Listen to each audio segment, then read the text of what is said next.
Halo, assalamualaikum.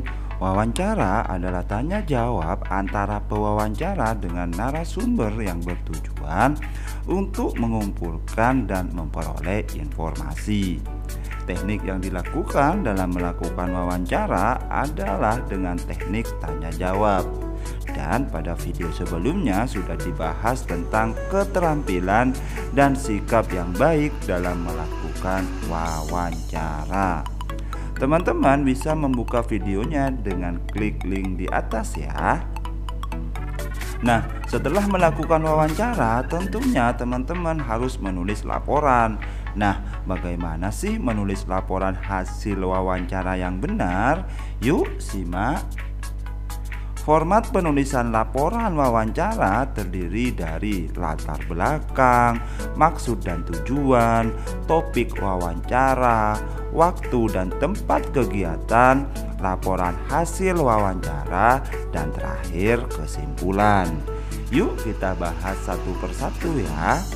Yang pertama yaitu latar belakang. Latar belakang ini berisi tentang alasan melakukan wawancara. Contohnya, misalnya kami siswa kelas 4 mendapat tugas untuk melakukan wawancara tentang tumbuhan dan hewan kepada masyarakat di sekitar tempat tinggal kami. Jadi alasan melakukan wawancara yaitu mendapat tugas dari guru. Yang kedua yaitu maksud dan tujuan. Maksud dan tujuan di sini diisi dengan apa maksud dan tujuan teman-teman melakukan wawancara.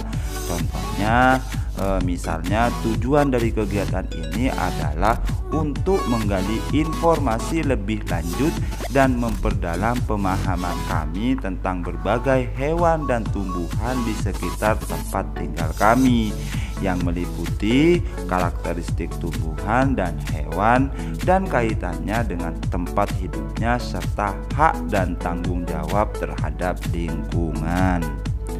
Kemudian yang ketiga yaitu topik wawancara. Nah, topik wawancara ini diisi dengan apa topik wawancaranya. Jangan sampai topik wawancaranya berbeda dengan maksud dan tujuannya ya.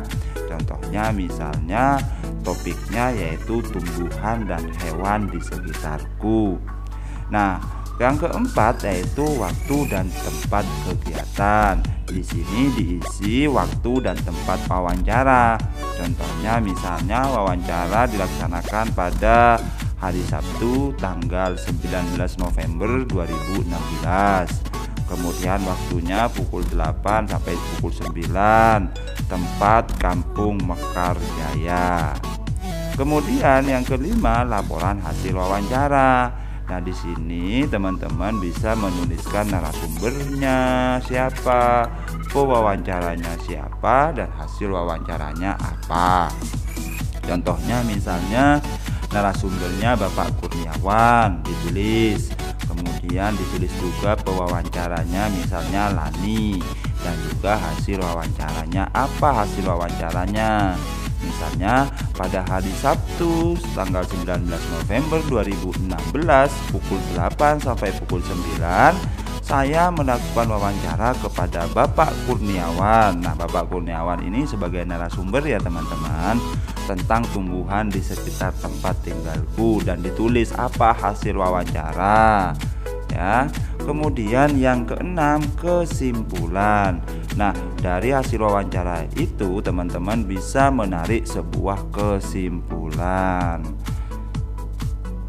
Nah, dari pemaparan tersebut, yuk simak video wawancara ini ya. Kemudian ayo kita bersama-sama membuat laporan hasil wawancaranya.